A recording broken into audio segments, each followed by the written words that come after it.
Ay guys, mabilis na to. Walang intro. Meron akong dalawa dito sapatos. Yung nauusong trending ngayon sapatos yung Incloud. So, as you can see, ito yung isa. Medyo nagamit ko na to. Tingnan nyo naman mabuti. So, yan yung kanyang swelas. Napaka-solid. Napakagaan gamitin guys. So, sobrang komportable. Kaya nagustuhan ko siya. So, yan. And then, sa sobrang ganda nga ng product na to. Sobrang nagustuhan ko. Bumili pa ako ng isa. So, white naman. Ito, nabili ko lang online. So, as you can see, pares lang naman siya ng tatak.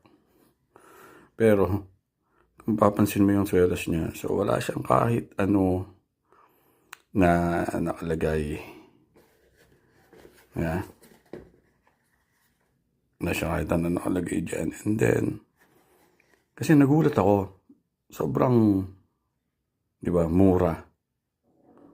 Hindi nga sabihin sa inyo kung magkano. Pero masasabi ko lang, para makompare nyo, yung pinaka-price nito.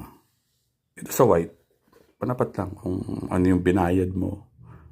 Yung lang din yung mapupunta sa'yo. Pero, dito, sobrang sulit ka talaga. Yun lang. Peace out.